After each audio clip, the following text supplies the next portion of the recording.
Diane Dirks, and this is my colleague. Hi, Rick Voiles. Voiles. And we're so glad that you decided to join us for our Co-Parent Dilemmas live Facebook premiere event. We're so very excited to start our podcast. I noticed today that we've got almost 90 downloads for our first day, which is phenomenal. So a lot of you, I thank you for that. So I thought that Rick and I would talk a little bit about what we're going to be doing on the podcast, but first I want to go over some social media things.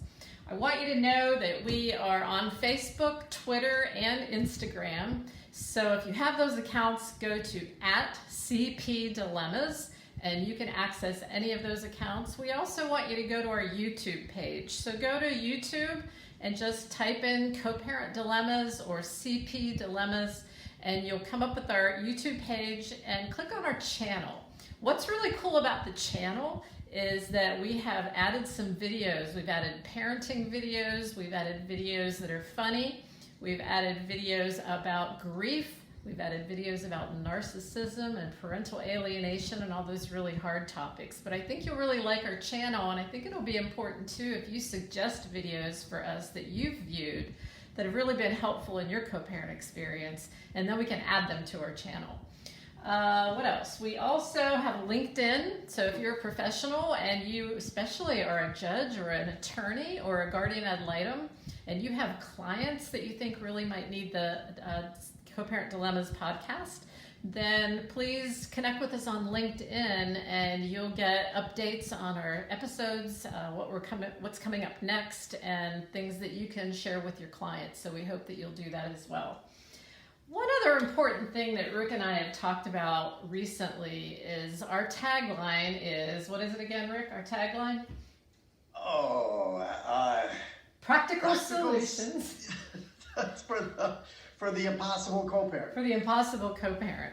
And we wanted to define that a little bit, because just because you might have a co-parent that's impossible doesn't mean that you're perfect. Oftentimes, the more impossible your co-parent becomes, the more likely you're going to become impossible as well. And then you have two impossible co-parents. So what we want to do is build a family of what we call the non-impossibles, meaning that you're a group of people that are making the effort to not be the impossible parent. And Rick and I are going to help you along the way in our episodes to talk about the kind of boundaries that you might need to set with your co-parent, not to keep the children away from them, not to keep from speaking to them, but boundaries that keep you out of conflict. And that's another thing. Rick, talk a little bit about the boundaries, the definition of boundaries. Yes, when we're talking about boundaries, we're talking about respect for yourself and respect for others. And it's a protective system that actually protects you from them, but when managed in a healthy way, also protects them from you, so that you're managing yourself, but you're also not letting them affect you in any way. So right. A healthy boundary will do both of those. Right. And we need to also define co-parent. I know that some professionals or even co-parents think of co-parenting as the quality of our co-parenting. When in our definition, co-parent is simply a definer. It's simply a label. If you have children and you live in two different places, then you are each a co-parent. We're going to talk about co-parenting from a cooperative perspective and also from a parallel perspective. And either one of those can be really healthy. What we don't want people to do is have the low quality co-parenting, which is high conflict or really any conflict at all. So when we talk about co-parenting, we're not necessarily talking about two people getting along. We're talking about your definition of who you are. Your status as a co-parent, and then we're going to talk more about should it be cooperative. For many of you it is. What is it, about 30%, Rick, of Yes. parents after divorce or separation remain cooperative, but there's 70% of you who are not going to be able to do that. And so we are going to be talking really to the 70% of you that really need to set some boundaries, even though you still need to be able to talk with one another.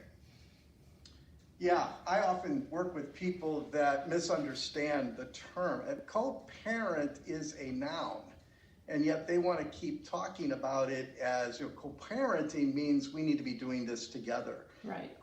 It doesn't necessarily mean together, and even if it did, it doesn't say anything about quality of how we do this together. Yes. So parallel and cooperative are two styles, and depending upon your circumstance, one could be very dangerous for you, and one could be just a lifesaver.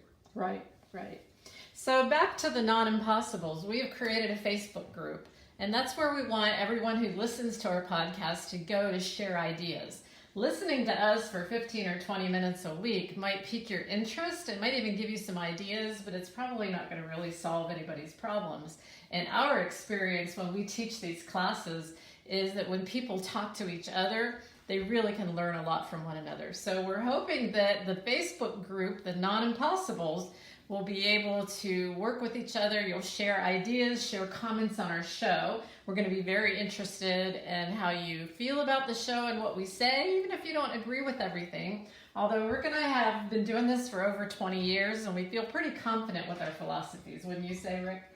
Oh yeah, we've got some really good success stories. Yes. So they work, the things that we teach. Right.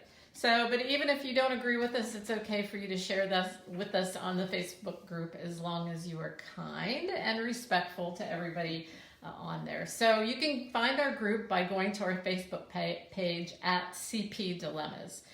Also, our podcast is available on a long list of applications, including Apple Podcasts, Google Podcasts, iHeartRadio, Stitcher, Alexa, Amazon Spotify. Music. What's that? Spotify. So go to any of those if you're used to getting podcasts. However, if you've never listened to a podcast before, just go to our website at www.cpdilemmas.com, and you can access all episodes through the website as well. Another important aspect of our show is people calling in or emailing us with questions.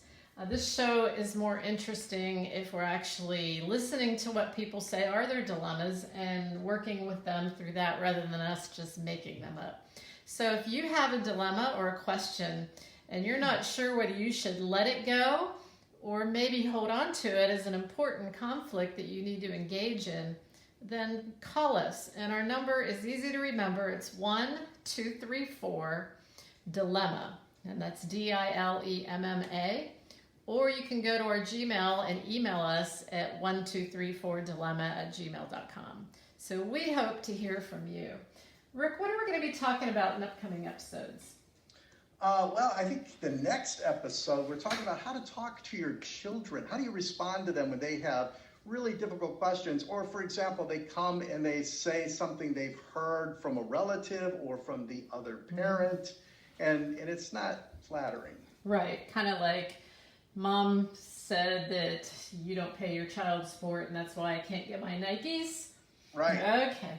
And how do you respond? We know the wrong response would be, I can't believe he said that your dad is such a jerk, right?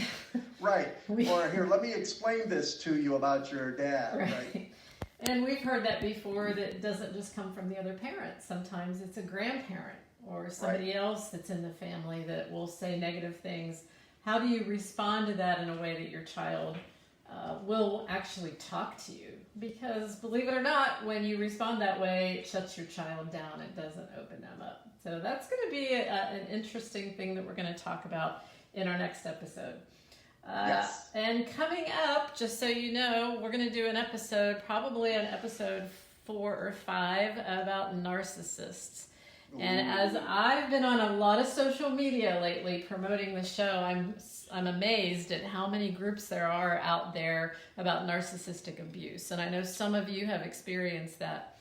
We have some interesting and maybe some humorous things to say about how to do that, but we have a list of 20 responses that are really helpful if you need to set boundaries with your narcissistic co-parent, that allows you to respond but doesn't suck you into their orb or their crazy world. And so that's going to be kind of a fun show.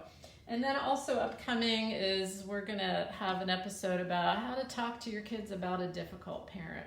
And this will be a little heavier. We know that there are some parents and kids out there that are not able to be kids because there's a lot of pressure from their parent, maybe that's your co-parent, to ignore the other parent, to think bad things about the other parent, to maybe even treat the other parent with disrespect. And those are some of the hardest cases, Rick, for parents to deal with and deal with it in a productive way. And too often we go to our children and say, "What's wrong with you? Why can't you love me? Why can't you look at me at the baseball game? Why can't you do this or that?" And our favorite answer to this is stop asking your kids why questions that you already know the answer to.